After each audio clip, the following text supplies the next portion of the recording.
మనమంతా దేవుళ్ళం. కొంచెం దిగి వచ్చాం, కొంచెం ఎదిగి వెళ్ళాలి. ఆకాశంలో మేఘం కిందికి దిగి వచ్చి ఒక చెరువు అయింది. పైన మనం భగవంతులం, కింద మనుషులం. అదే మేఘం కిందకి వస్తే అదే చెరువు అవుతుంది. ఉన్నదంతా నీళ్ళే, వాటర్, H2O. ఉన్నదంతా దైవత్వమే. అదే నీరు ఆకాశంలో ఒక మేఘంలాగా, ఒక మంచుగడ్డలాగా, ఒక నీరులాగా, ఒక చెరువులాగా తయారవుతుంది. నీరు అదే, అంతా దైవమే.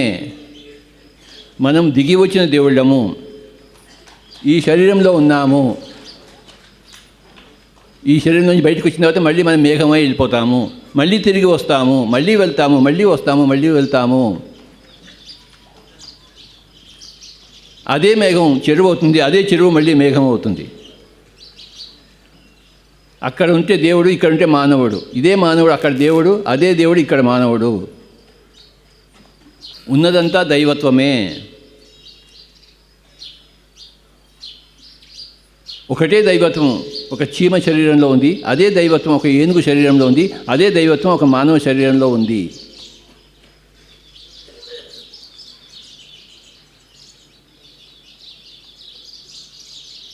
ఒకటే సంగీతము సితార్ నుంచి వస్తుంది, ఒకటే సంగీతం వైద్య నుంచి వస్తుంది, అదే సంగీతం మెండో నుంచి వస్తుంది, అదే సంగీతం ఫ్లూట్ నుంచి వస్తుంది.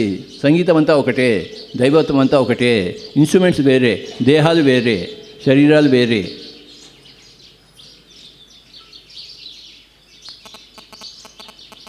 అదే దైవత్వం ఒక చీమ శరీరంలో వచ్చి ఆ జీవితం ఎలా ఉంటుందో తెలుసుకోవడం కోసం ఆ దైవత్వం అక్కడ ప్రవేశిస్తుంది.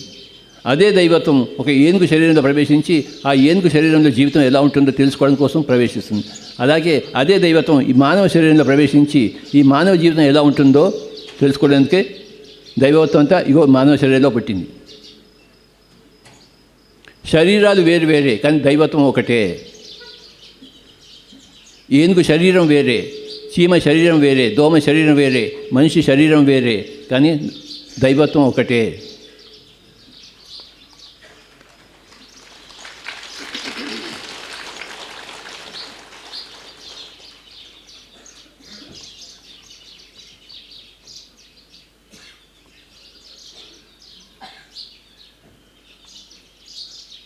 ఆ ఒక్కగానొక్క దైవత్వాన్ని పట్టుకోవడం కోసమే ధ్యానము.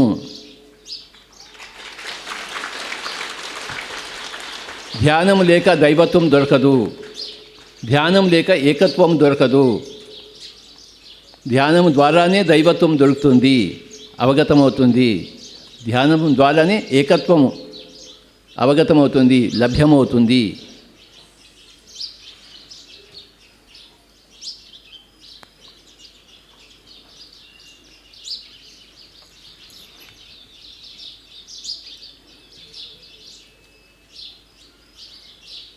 సంగీతంకి శృతిలాగా ప్రాపంచిక జీవితానికి దైవత్వము. సంగీతంలో అందరూ శృతి కలుస్తుందో లేదా తెలుసుకుంటూ ఉంటారు ఎప్పటికప్పుడు. శృతి తప్పితే అపస్వరం వస్తుంది. అలాగే ప్రాపంచికం దైవత్వాన్ని తప్పితే అపస్వరం వస్తుంది. ప్రాపంచికంలో దైవత్వం అనేది ప్రాపంచికానికి శృతి. ఆ శృతిలో ఎప్పుడూ ఉండాలి. ఆ ఏకత్వంలో ఎప్పుడు జీవిస్తూ ఈ విభిన్నత్వంలో జీవించాలి.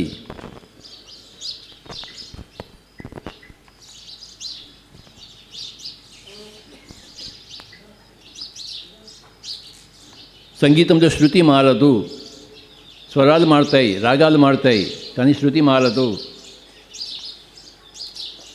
అలాగే ప్రాపంచిక జీవితాలు మారుతూ ఉంటాయి, కానీ ఆధ్యాత్మిక జీవితం మారదు. మారందే ఆధ్యాత్మిక జీవితం, మారేదే ప్రాపంచిక జీవితము.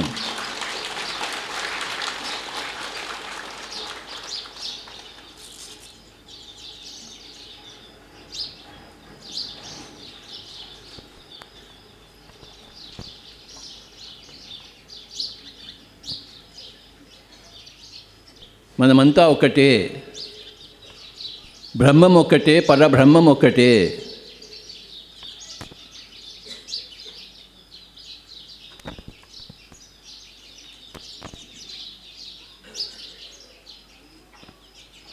రాజు మీద పడే ఎండ ఒక్కటే, పేదవాడి మీద పడే ఎండ ఒక్కటే.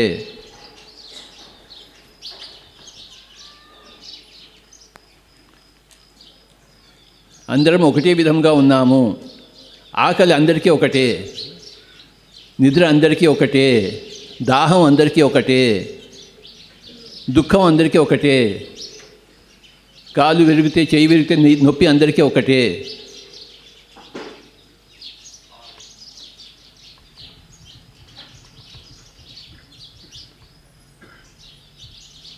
రకరకాల ఆకలు లేవు, రకరకాల దాహాలు లేవు, రకరకాల దుఃఖాలు లేవు. దుఃఖం ఒకటే ఉంది, అందరికీ దుఃఖం ఉంది.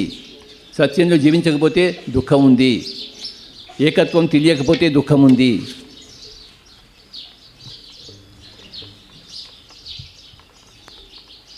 ఎవడైనా చనిపోయాడు అనుకుంటే దుఃఖం ఉంది, ఎవడు చనిపోడు. చనిపోవటం అంటే వెళ్ళిపోవటం అంతే, అంతేగాని నాశనం అవట కాదు. చనిపోవట అంటే వెళ్ళుట. ఇక్కడి నుంచి వెళ్ళిపోయాడు. ఇక్కడి నుంచి ఎవరైనా అమెరికాకి వెళ్తే మనం ఏడుస్తామా? సంతోషిస్తాం, మా వాడు అమెరికా వెళ్ళాడని చెప్పేసి. మరి మా అమ్మ చచ్చిపోతే నేను ఎందుకు అడవాలి? మా అమ్మ పైలో కాలిగిపోయింది, హాయిగా సంతోషంగా చాక్లెట్ పంచుకోవాలి మనం అందరం.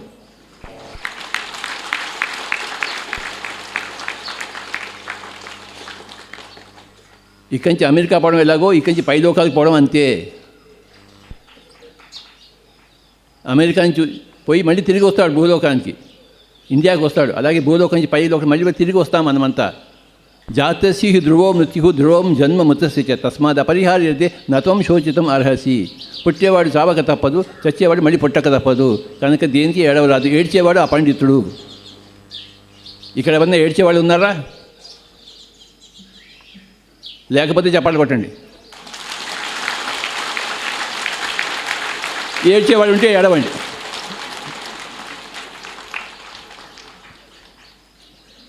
నువ్వు దేనికోసమైనా ఏడిస్తే నీకు ఆత్మజ్ఞానం లేదు.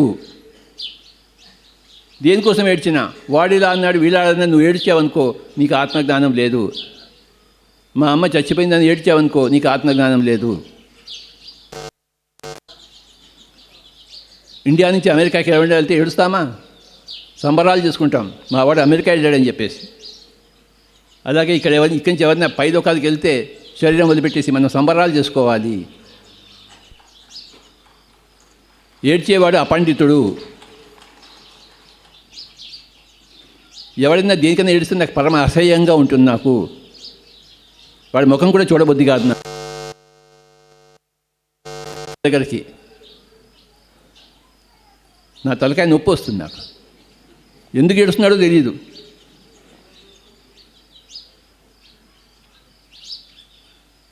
ఏంట్రా నీ దుఃఖం అంటే, రోజు మా పెళ్ళాన్ని నన్ను కొడుతోంది సార్ అంటాడు వాడు. ఇది ఎక్కడ వింత? మామూలుగా రివర్స్గా ఉంటుంది. వీడు వచ్చి ఏడుస్తున్నాడు నా దగ్గర. ఏమేంటంటే, రోజు మా ఆవిడ కొడుతోంది సార్ నన్ను అంటాడు. అదే బాబా,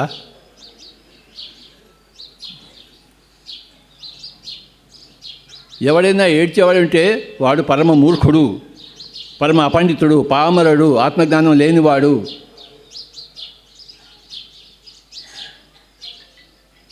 గతాసూన్ అగతాసూంచ నా అనుశోచంతి పండితా. గతాసూన్ అంటే గతించినవాడు, అగతాసూన్ అంటే ఇంకా గతించబోయేవాడు. ఇద్దరి కోసము ఏడ్చేవాడు అపండితుడు. దేనికోసం ఏడవడు. ఉన్నవాడి కోసం ఏడవడు, పోయినవాడి కోసం ఏడవడు. ఇక్కడ ఎవరైనా ఏడ్చేవాడు ఉన్నారా? లేరు కదా. ఇక్కడ ఎవరు ఏడ్చేవాళ్ళు చెప్తే చప్పట్లు కొడతాం, గట్టిగా చప్పట్లు కొడతాం.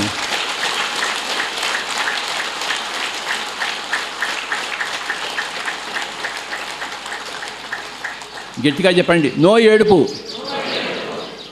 నో దుఃఖం. సత్యాన్ని తెలుసుకుంటే ఏడుపు రాదు. సత్యాన్ని తెలుసుకోకపోతే ఏడుపే ఉంది, దుఃఖమే ఉంది జీవితంలో. దుఃఖం ఎందుకుంది? సత్యం తెలియదు. ఏడుపు ఎందుకుంది? సత్యం తెలియదు. ఏడుపు ఎందుకు లేదు? సత్యం తెలుసు వాడికి. దుఃఖం ఎందుకు లేదు? సత్యం తెలుసు వాడికి.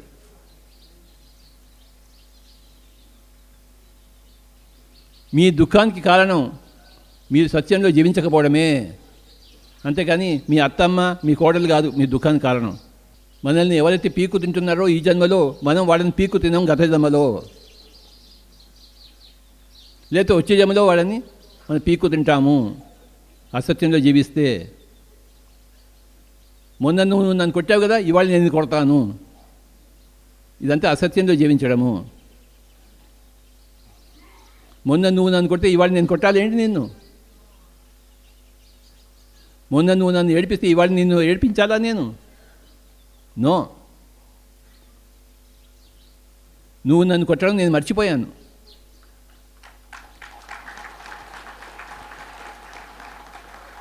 నువ్వు నన్ను తిట్టడం నేను మర్చిపోయాను. రాత్ గయ్యితో బాత్ గయ్యి.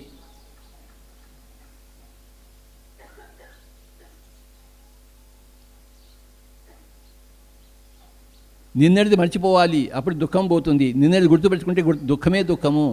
ఎవరికైనా ఏడుపు ఉందంటే, దుఃఖం ఉందంటే వాడు అసత్యంలో జీవిస్తున్నాడు, వాడు అనిత్యంలో జీవిస్తున్నాడు. నిత్యంలో జీవించాలి. నిత్యం అనేదే ఆత్మ. మనమంతా ఆత్మ, మనమంతా దైవము. We are all gods. ఇంకా ఏడుపు దేనికబ్బా? మీలో ఏడుపు ఉంది అంటే ఇంకా మీకు అజ్ఞానం ఉంది అన్నమాట. అజ్ఞానాన్ని తీసేస్తే ఏడుపు పోతుంది. మన చుట్టుపక్కల పరిస్థితులు మనకి ఏడుపునిస్తాయి. మనకి ఏడుపు వస్తే ఆ పరిస్థితుల వల్ల మనకి అజ్ఞానం ఉందని తెలుసుకోవాలి మనం. నీకు అజ్ఞానం ఉంది అని చెప్పడం కోసం ఆ పరిస్థితులు వస్తాయి. మనల్ని ఏడిపించే పరిస్థితులకు మనం చెప్పలు కొడదాం. మనకి చెప్తాయి నువ్వు అజ్ఞానంలో ఉన్నావా లేదా అని నీకు తెలియజెప్తాయి. భగవద్గీతలో కృష్ణుడు ఏం చెప్తాడు? ఒరేయ్, ఎందుకు ఏడుస్తున్నావురా నువ్వు? ఆ ఏడుపేమిటి? అర్జునుడు ఏమిటి? ఏడవడం ఏమిటి? నువ్వేం అర్జునుడివి? నా మామని చంపాలి, నా తాతగారిని చంపాలి, నా గురువుని చంపాలంటే చంపు వాళ్ళని. ఏది చంపబడదు.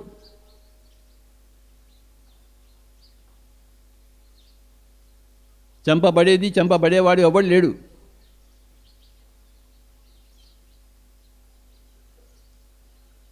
ఇక్కడ చస్తే పై లోకాలకు వస్తాం, పైన చస్తే కింద లోకాలకు వస్తాం. చావు ఎక్కడుంది? చావే లేనప్పుడు ఏడుపు ఎక్కడా?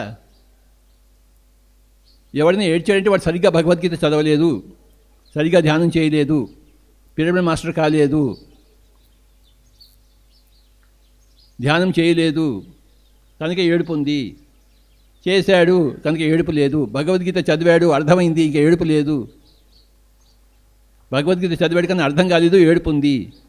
యుద్ధం చేయబోయి అన్నాడు భగవద్గీతలో. చచ్చావా పైలోకాలు పోతావు, గెలిచావా ఈ రాజ్యం నీది. దేనికి ఏడుస్తున్నావు? హతో వా ప్రాప్స్యసి స్వర్గం. నువ్వు చనిపోతే స్వర్గలోకానికి వెళ్తావు. నువ్వు ఎందుకు ఏడుస్తున్నావు? చంపువాడిని. ఆ భీష్ముడిని, ద్రోణుడిని, కర్ణుడిని చంపు. ఒకవేళ నువ్వు వాడి చేతిలో నువ్వు చచ్చావనుకో, నువ్వు వీర స్వర్గంకి వెళ్తావు. నీ ధర్మం చంపడం వాళ్ళని. నీ ధర్మం నువ్వు చెయ్యి. మన ధర్మం కూడా మనం చేస్తున్నాము. ఎవరైనా జంతువులను చంపితే తింటే మనం వాడిని ఎదిరిస్తాము. పిరమిడ్ మాస్టర్లు అందరూ. అది మన యుద్ధము. అర్జునుడి యుద్ధం కౌరవులను చంపడము, పిరమిడ్ మాస్టర్ల యుద్ధము మాంసాహారులను తప్పుపట్టడము. చెప్పడం, అరే నువ్వు మాంసం తినకూడదు రా అని చెప్తూనే ఉండడం. వాడిని మనం చంపం. చంపే హక్కు మనకి లేదు. కానీ మాటలు చెప్తాం, ఒరే నువ్వు ఆ కోడిని మేకని చంపద్దు. వాడు మనం చంపినా సరే మనం అదే చెప్తూ ఉంటాము. ఎవడి కత్తి అయినా నా మెడ మీద వస్తే నేను చెప్తాను, అరే నువ్వు కోడి తినకు, నన్ను కాల్సి చంపకని, కోడిని చంపకు, మేకని చంపకు అని చెప్తాను. నా నెత్తి మీద, నా మెడ మీద కత్తి ఉన్నా సరే. అది మటుకు చెప్పడం మానను. అది నా యుద్ధము, నా కర్తవ్యము. మన అందరి కర్తవ్యం అదే.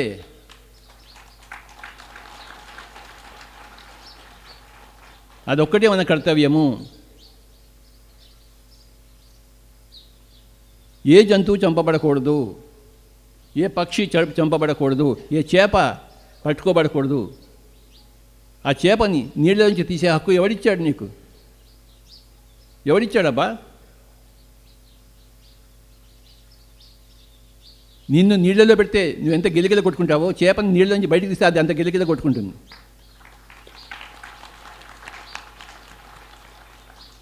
పక్షులను పంజరంలో పెట్టకూడదు.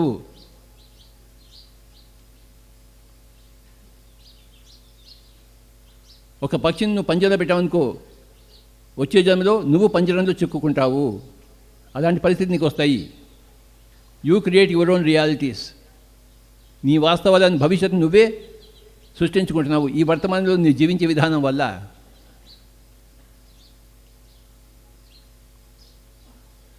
నిన్ను నువ్వు సరి చేసుకో. అసత్యంలోంచి సత్యంలోకి రా, అజ్ఞానంలోంచి జ్ఞానంలోకి రా, తమస్సులోంచి జ్యోతి వైపు రా.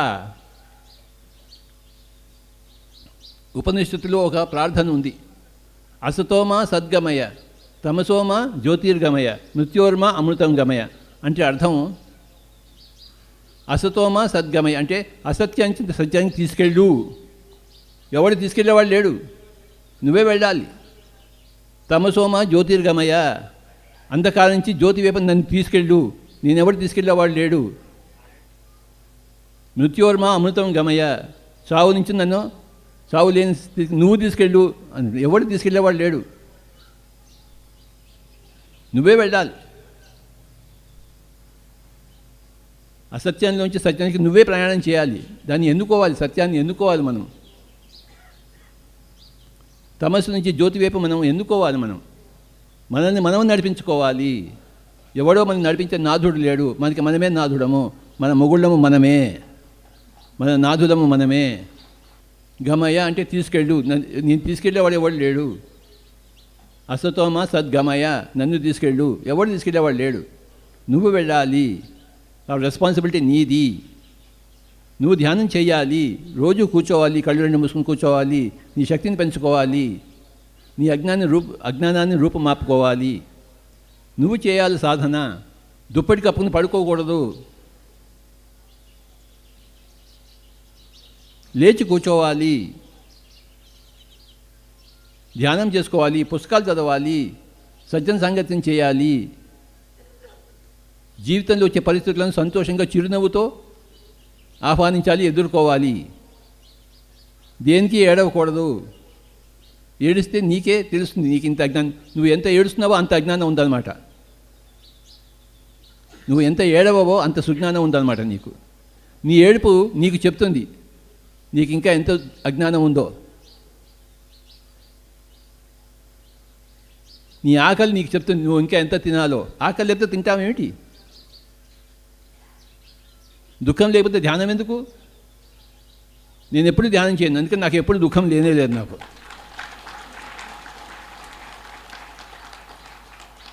ఆకలి లేని వాడు తింటాడేంటి?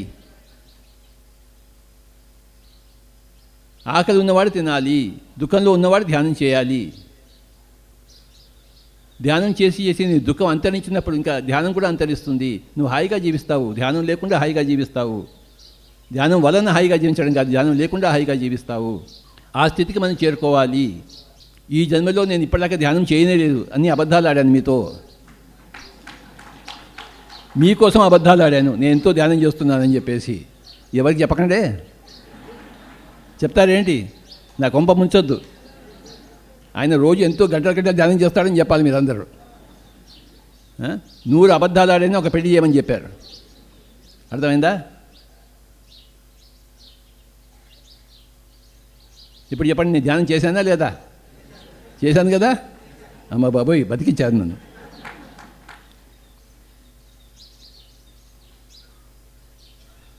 నేను సంగీత సాధన చేయను, కానీ వీళ్ళందరూ వచ్చినప్పుడు ఏదో సాధన చేసేస్తుంటాను, వాయించేస్తాను. కొన్ని తప్పులు కొన్ని ఒప్పులు ఉంటూనే ఉంటాయి. నన్ను క్షమించండి అందరూ. అయ్యా సంజయ్ గారు ఇలా చూస్తాడు, నన్ను ఏదైనా చూస్తాడు, కోపంగా చూస్తాడు నా మీద. దుఃఖం పోయేంత వరకు ధ్యానం చేయాలి. దుఃఖం పోయిన తర్వాత ఆనందంగా ఉన్నప్పుడు ఇంక డ్యాన్సులు చేయాలి. ఇంక ధ్యానం ఏం చేస్తాం? డ్యాన్సులు చేస్తాం మనం. నిన్న డ్యాన్సులు బాగున్నాయా ఇక్కడ?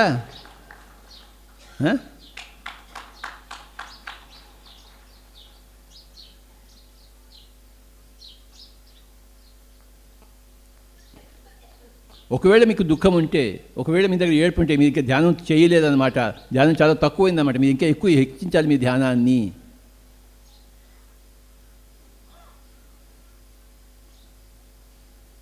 నా మొగుడి వల్ల కష్టాలు వచ్చే వాడు చస్తే బాగుండి అనుకోకూడదు.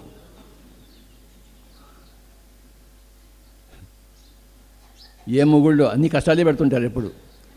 ఈ ప్రపంచంలో మొగుళ్ళే లేకపోతే ఎంత బాగుంటుంది కదా? బాగుంటుందా? మళ్ళీ మొగుడు కావాలి, మొగుడు కావాలి, మొగుడు కష్టాలు పెట్టాలి, ఆ కష్టాల నుంచి బయటకు రావడానికి మనం ధ్యానం చేయాలి. అది పాయింట్. అంతేగాని మొగుడిని మార్చొద్దు, ధ్యానం చేయండి. ఎప్పుడెప్పుడు మొగుడిని మార్చుదామని చూస్తుంటారు. అయ్యా నీ దగ్గరికి వస్తాలే. ధ్యానాన్ని హెచ్చించాలి. క్యాన్సర్ వచ్చింది, ఏం చేస్తావు? ధ్యానాన్ని హెచ్చించు. రోగం వచ్చింది, ఏం చేస్తావు? ధ్యానాన్ని హెచ్చించు.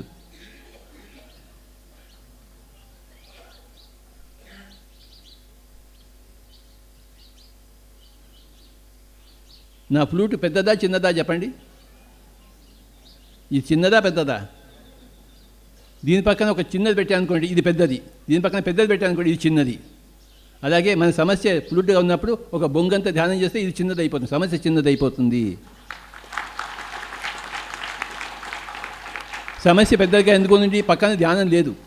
ఆ సమస్య కన్నా ఎక్కువ ధ్యానం మనం చేయలేదు. ఈ సమస్య కన్నా ఎక్కువ ధ్యానం చేస్తే సమస్య చిన్నది అయిపోతుంది, సమస్య మాయం అయిపోతుంది. సమస్య నుంచి దూరంగా పడడం అంటే ధ్యానంలో మునగడమే, అంతేకాని సమస్యను ఎదుర్కోవడం కాదు. సమస్య సమస్యగానే ఉంటుంది, కానీ నీకు సమస్య కాదు, ఎందుకంటే నువ్వు ధ్యానంలో ఉన్నావు. మీకు ఎప్పుడైనా ఏడుపైన వచ్చిందంటే, సమస్య వచ్చిందంటే మీరు ధ్యానం ఎక్కువ చేయాలని గుర్తుంచుకోండి.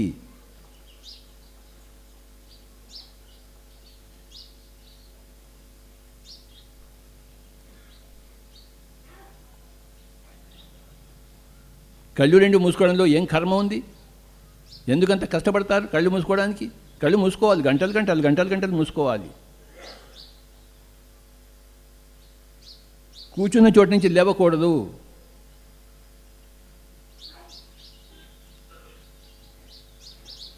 దేనికి లేవడం?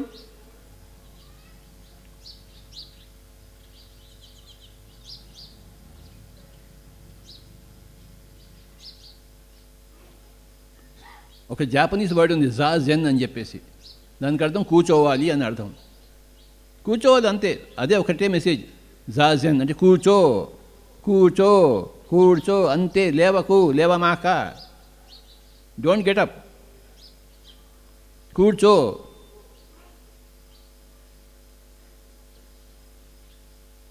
కూర్చోడానికి ఏం కష్టం అండి? పరిగెత్తాలంటే కష్టం, కానీ ధ్యానం చేసుకోవడానికి ఏం కష్టం? ఎంత సుఖము ధ్యానం, ఎంత స్వర్గము ధ్యానం.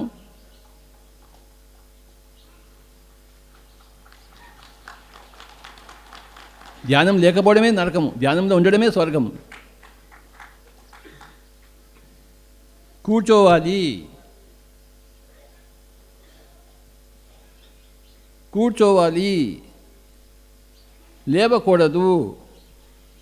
కాళ్ళు నొప్పులు వస్తుంటాయి, కాళ్ళు మార్చుకోండి, కానీ లేవద్దు. కాళ్ళు మార్చుకోండి.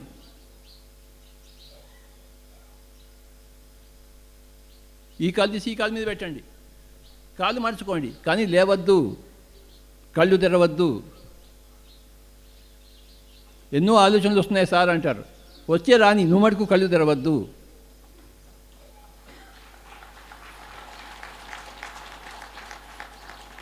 కళ్ళు తెరిచావో నీ వికెట్ పడిపోయింది, నువ్వు బోల్డ్ అయిపోయావు. నువ్వు కళ్ళు తెరవకపోతే నువ్వు ఇంకా నీ బ్యాటింగ్ ఆడుతున్నావు, నువ్వు నీ వికెట్ పడలేదు. కళ్ళు తెరిచావు అనుకో, వికెట్ పడిపోయింది. క్రికెట్ పరిభాషలో చెప్పాలంటే కళ్ళు తెరవద్దు. కాళ్ళు ఇప్పుకొని కాళ్ళు మళ్ళీ ముడుచుకోండి, నో ప్రాబ్లం. కళ్ళు మటుకు ఇప్పరాదు ధ్యానంలో. గంటలు గంటలు కళ్ళు రెండు మూసుకోవాలి. కూర్చోవాలి, కళ్ళు రెండు మూసుకోవాలి, కూర్చోవాలి, కళ్ళు రెండు మూసుకోవాలి, కూర్చోవాలి, కళ్ళు రెండు మూసుకోవాలి. కళ్ళు తెరవకూడదు. కూర్చున్న చోటు నుంచి లేవకూడదు. కాళ్ళు మార్చుకోండి. కాళ్ళు మార్చుకుందాం, కళ్ళు తెరవకుండా. కూర్చోవాలి. You must SIT and SIT and SIT and SIT and SIT. కూర్చున్న చోటు నుంచి లేవకూడదు, కూర్చోవాలి. కళ్ళు తెరవకూడదు. ఆలోచనలు వస్తే రానియండి, వచ్చేవి పోవడానికి వస్తాయి. అది పోయేదాకా మనం కళ్ళు తెరవకూడదు. కళ్ళు అసలు తెరవకూడదు.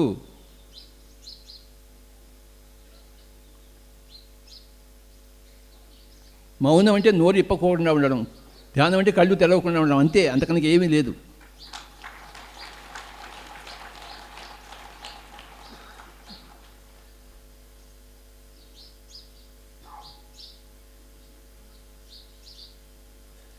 అసత్యంలోంచి సత్యాన్ని మనల్ని మనం నడిపించుకుందాము. తమస్సు నుంచి జ్యోతి వైపు మనల్ని మనం నడిపించుకుందాము. మృత్యువు నుంచి అమృతం వైపు మనల్ని మనం నడిపించుకుందాము. మనల్ని గట్టెక్కించే నాదుడిని కూడా ఎవడు లేడు.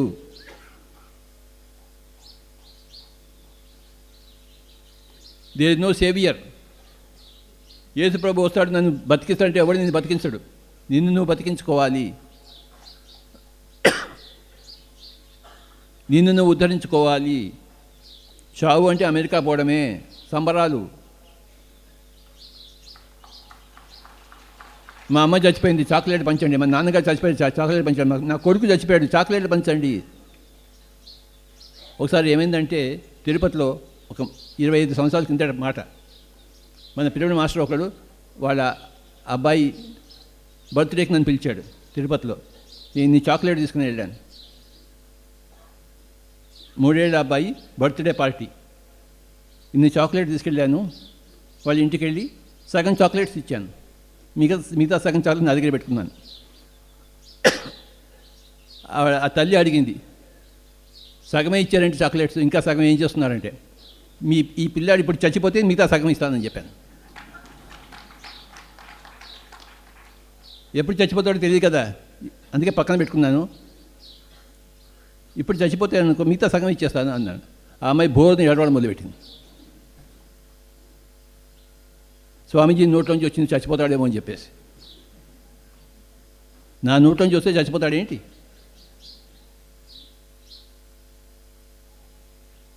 నా ఆశీర్వాదం ఎవడి మీద పనిచేయదు, నా శాపం ఎవడి మీద పనిచేయదు. ఎవడి కర్మ వాడిదే.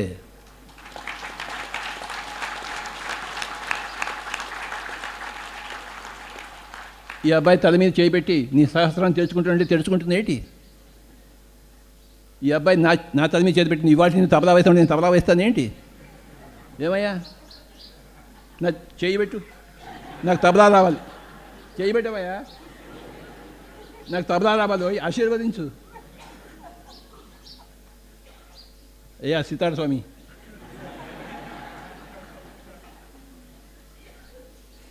ఇదేం భస్మాసుర హస్తం కాదు అందరిని చంపడానికి. నీ హస్తంలో ఏమీ లేదు, నీ ఆశీర్వాదంలో, నీ శాపంలో ఏమీ లేదు. అంతా నీలోనే ఉంది, పక్కవాడిలో ఏమీ లేదు. గుర్తుంచుకోండి.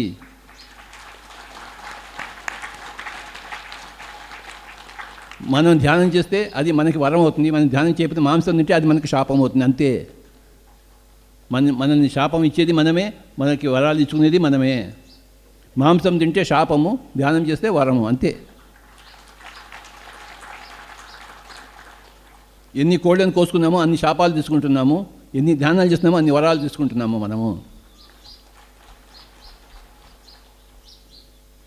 నా నెత్తి మీద చేయబెట్టిన ఆయన, నేను నీలాగా తబలా వాయించాలి. ఒక సంవత్సరం నేను తబలా నేర్చుకున్నాను, కానీ మా గురువుగారు నన్ను తిట్టాడు, వదిలిపెట్టేసాను తబలా. నేను विद्यानगर में ये फ्लूट के पहले मैं तबला सीख रहा था, परंतु गुरु मुझे बहुत गुस्सा करता था. मैं उसके ऊपर गुस्सा कर, मैं तबला ही छोड़ दिया मैं.